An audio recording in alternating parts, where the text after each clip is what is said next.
Nursing পড়তে এসেছো মানে তুমি একটা লক্ষ্য নির্ধারণ করে এসছো, সেটা হচ্ছে আমার সরকারি চাকরি চাই। শুনতে খারাপ লাগলেও এটাই কিন্তু বাস্তবিক সত্য, এবং এটা মানতে অসুবিধা নেই যে এটাই একদম সত্যি কথা যে সরকারি চাকরির জন্যই বেশিরভাগ লোকজন নার্সিং পড়তে আসে। যেমন সরকারি চাকরি চাই করলে তো আর চাকরিটা মুখের সামনে এসে হাজির হবে না।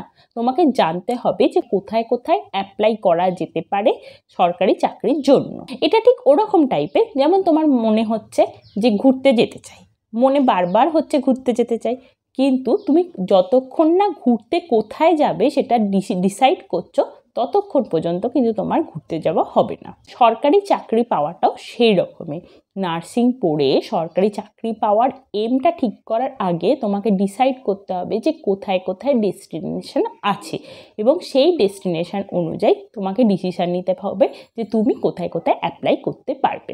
আজকের ভিডিওটা সেই সমস্ত নার্সিং প্রফেশনালসদের জন্য যারা অলরেডি নার্সিং পাস আউট হয়ে গেছো, যারা পড়ছো এবং যারা পড়তে যাবে ভাবছো, এবং তাদেরকে বলা যে আজকের এই সেশনে আমরা মেনলি ডিসকাস করব যে কোথায় কোথায় নার্সিং পড়লে চাকরি অ্যাভেলেবেল রয়েছে বা সরকারি চাকরির সুযোগ রয়েছে। আমি এখানে সেন্ট্রাল গভর্নমেন্ট কোন কোন জায়গায় চাকরির সুযোগ রয়েছে সেগুলোই ডিসকাস করব। যেহেতু সেন্ট্রাল গভর্নমেন্টের স্যালারিটা অনেকটা বেশি, তাই বেশিরভাগ নার্সিং স্টুডেন্ট বা নার্সিং প্রফেশনালসদের ইচ্ছা থাকে সেন্ট্রাল গভর্নমেন্টে জব করার জন্য। এবং এখানে বলে রাখি, আমি কন্ট্রাকচুয়াল এবং পার্মানেন্ট দুটো পোস্টের কথাই এখানে বলবো। আমি এর সাথে একজন registered nurse working as a senior faculty in government college of nursing, and welcome to our channel মনটাস্টিক। Let's make nursing simple. তো চলো আর দেরি না করে শুরু করা যাক। সবাইকে রিকোয়েস্ট, ভিডিওটা শেষ পর্যন্ত দেখবে। যদি ভালো লেগে থাকে অবশ্যই লাইক এবং শেয়ার করবে, আর যদি কোনো ডাউট থেকে থাকে তাহলে কমেন্ট সেকশানে, ফেসবুকে, টেলিগ্রামে, হোয়াটসঅ্যাপে আমার সাথে যোগাযোগ করতে পারো, যার প্রত্যেকটা লিঙ্ক ডিসক্রিপশন বক্সে দেওয়া আছে। সরকারি চাকরি দু রকমের হয়, একটা হচ্ছে স্টেট গভর্নমেন্টের আর একটা হচ্ছে সেন্ট্রাল গভর্নমেন্টের। এবং সেন্ট্রাল গভর্নমেন্ট এবং স্টেট গভর্নমেন্টের দুটোরই ক্ষেত্রে দুটো পোস্টের জন্য রিক্রুট হয়, একটা হচ্ছে কন্ট্রাকচুয়াল পোস্ট আর একটা হচ্ছে পার্মানেন্ট পোস্ট। পার্মানেন্ট পোস্ট মানে হচ্ছে তুমি আজীবন মানে টিল রিটায়ারমেন্ট পর্যন্ত তুমি চাকরি করতে পারবে, আর কন্ট্রাকচুয়াল পোস্ট মানে তোমার নির্দিষ্ট সময়সীমা যেটা মেনশন করা থাকে সেই পর্যন্তই তোমার চাকরি থাকবে। তারপরে কন্ট্রাক্টটা রিনিউ হলে তোমার চাকরি থাকবে, যদি না রিনিউ হয় তাহলে চাকরিটা থাকবে না। তো প্রথমে আমরা সেন্ট্রাল গভর্নমেন্টের চাকরিগুলো নিয়ে ডিসকাস করে থাকি। প্রথমে পার্মানেন্ট পোস্টগুলোর কথা বলি। সেন্ট্রাল গভর্নমেন্টে সব থেকে বেশি রিক্রুট হয়ে থাকে এবং একদম রেগুলার রিক্রুটমেন্ট হয়ে থাকে সেটা হচ্ছে নরসেট, যেখান থেকে সমস্ত মানে দেশের যত এইমস রয়েছে সেই সমস্ত এইমসের নার্সিং অফিসার পোস্টে রিক্রুট করা হয়ে থাকে, এবং এটা বছরে দুবার হয়ে থাকে, এবং প্রত্যেকবারই হচ্ছে হিউজ নাম্বার অফ নার্সিং অফিসারকে এই পরীক্ষার মাধ্যমে রিক্রুট করা হয়। এখানে কোনো ইন্টারভিউ হয় না, এখানে দুটো স্টেপে রিটেন এক্সামিনেশন হয়, একটা হচ্ছে প্রিলিমস আর একটা হচ্ছে মেন্স। প্রিলিমস পাস করলে তবেই তুমি মেন্সের পরীক্ষা দিতে পারবে। মেন্স ক্লিয়ার করলে তোমার পার্মানেন্ট পোস্টে চাকরি পাকা। Starting salary in hand 70,000 and above expect করতে পারো। এখানে আমি বলে দিচ্ছি যে প্রত্যেকটা সেন্ট্রাল গভর্নমেন্টের যে চাকরিগুলোর কথা বলছি তার লিঙ্কগুলো আমি ডেসক্রিপশন বক্সে দিয়ে দিচ্ছি। এটা হচ্ছে ফার্স্ট এবং বেস্ট অপশন এইমস। নেক্সট চলে আসছি সেন্ট্রাল গভর্নমেন্ট, যেটা আর একটা হিউজ অ্যামাউন্টে রিক্রুট করে থাকে, সেটা হচ্ছে ইএসআইসি।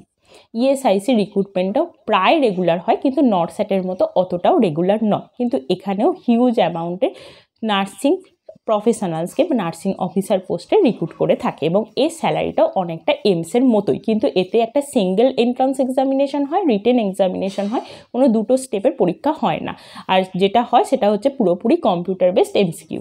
এরপর হচ্ছে সেন্ট্রাল গভর্নমেন্ট, অনেকেই হয়তো জানো না, সেটা হচ্ছে ইনস্টিটিউট অফ হাইজিন একটা দুটো পোস্টের জন্য রিক্রুট করে থাকে। এক হচ্ছে নার্সিং অফিসার পোস্টের আর একটা হচ্ছে পাবলিক হেলথ নার্স পোস্টে।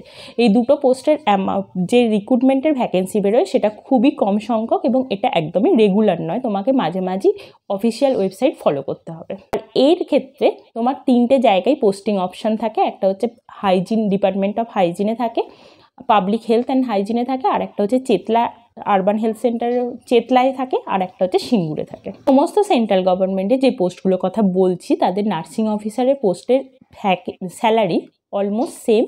বেসিক হচ্ছে 44,900, ইন হ্যান্ড 70,000 অ্যারাউন্ড এক্সপেক্ট করতে পারো। এরপরে আমরা যেটা বলবো সেটা হচ্ছে সেন্ট্রাল গভর্নমেন্ট রেলওয়ে রিক্রুটমেন্ট বোর্ডের আন্ডারে নার্সিং অফিসার পোস্টে রিক্রুট করে থাকে, এবং এটাও হচ্ছে হিউজ সংখ্যক নার্সিং অফিসার রিক্রুট করে থাকে, কিন্তু এই রিক্রুটমেন্টটা একদমই রেগুলার নয়। ধরতে পারো মোটামুটি 4-5 বছরে একবার রিক্রুট করে থাকে, এবং এটা হচ্ছে জোন ওয়াইজই রিক্রুট করে থাকে অল ওভার কান্ট্রিতে। শুধুমাত্র রিটেন পরীক্ষায় একটা ধাপেই পরীক্ষা হয়, এবং পরীক্ষায় পাস করলে যদি তুমি ফিজিক্যালি ফিট হয়ে থাকো তাহলে তোমার চাকরি পাকা। আর এক্ষেত্রে কিন্তু রেলওয়ে রিক্রুটমেন্ট বোর্ডে চাকরি করার জন্য রেলওয়ে এমপ্লয়ি হিসাবে আলাদা যে ফেসিলিটিগুলো আছে সেই ফেসিলিটিগুলোও তুমি পাবে। এছাড়াও সেন্ট্রাল গভর্নমেন্ট আর একটা হিউজ পোস্টে রিক্রুট করে থাকে, সেটা হচ্ছে ডিএসএসবি। ডিএসএসবিতে হিউজ অ্যামাউন্টে রিক্রুট হয়ে থাকে, সেম স্যালারি স্ট্রাকচার এবং পার্মানেন্ট পোস্ট। আর একটা হলো সেটা হচ্ছে জিপমার। জিপমার পন্ডিচেরিতেও সেন্ট্রাল গভর্নমেন্ট রিক্রুট করে থাকে, এবং এক্ষেত্রেও নার্সিং অফিসার পোস্টেই রিক্রুট করে থাকে, স্যালারি কিন্তু সেম। এই যে সমস্ত নার্সিং অফিসার পোস্ট সেন্ট্রাল গভর্নমেন্টের কথা বললাম, তাদের অলমোস্ট এলিজিবল ক্রাইটেরিয়া হচ্ছে মেল ফিমেল বোথ অ্যাপ্লাই করতে পারে। যে কোনো স্টেট নার্সিং কাউন্সিল থেকে ভ্যালিড নার্স মিডওয়াইফস হিসাবে তোমার রেজিস্ট্রেশন নাম্বার থাকতে হবে। তার সাথে সাথে তুমি জিএনএম, বিএসসি বা পোস্ট বেসিক যে কোনো কিছু পড়াশোনা করলেই তুমি অ্যাপ্লাই করতে পারবে, কিন্তু জিএনএমের ক্ষেত্রে কিছু কিছু জায়গায় এক্সপিরিয়েন্স ক্রাইটেরিয়া থাকে, কোথাও 1 ইয়ার, কোথাও বা 2 ইয়ার, এবং সেক্ষেত্রে একটা নির্দিষ্ট বেড ক্রাইটেরিয়াও থাকে। তোমরা যখন অ্যাপ্লাই করবে তাই তোমরা একটু এলিজিবিলিটি ক্রাইটেরিয়াগুলো চেক করে নেবে। এইগুলো হচ্ছে সেন্ট্রাল গভর্নমেন্টের পার্মানেন্ট পোস্ট। এছাড়াও সেন্ট্রাল গভর্নমেন্টের কন্ট্রাকচুয়াল পোস্টের রেলওয়ে রিক্রুটমেন্ট বোর্ড প্রায়ই ভ্যাকেন্সি বের করে থাকে, এবং সেটা ডিফারেন্ট জোন ওয়াইজ। এছাড়াও ডিভিসি, সেল, এই সমস্ত অটোনোমাস অর্গানাইজেশনগুলোও কিন্তু নার্সিং অফিসার পোস্টে রিক্রুট করে থাকে, বোথ পার্মানেন্ট এবং কন্ট্রাকচুয়াল পোস্টে। এছাড়াও সেন্ট্রাল গভর্নমেন্টের পিএসইউ, মিনিরত্না বা মহারত্না যে কোম্পানিগুলো রয়েছে তারাও কিন্তু তাদের অফিসিয়াল ওয়েবসাইটে নার্সিং অফিসার পোস্টের ভ্যাকেন্সি বের করে, এবং বোথ কন্ট্রাকচুয়াল এবং পার্মানেন্ট পোস্টে। তার জন্য কিন্তু তোমাকে ওই অফিসিয়াল ওয়েবসাইটগুলো ফলো করতে হবে, কিন্তু এর সংখ্যাটা খুবই কম। সেন্ট্রাল গভর্নমেন্টের এই সমস্ত পোস্টে নার্সিং পাস করার পর চাকরির অপশান রয়েছে।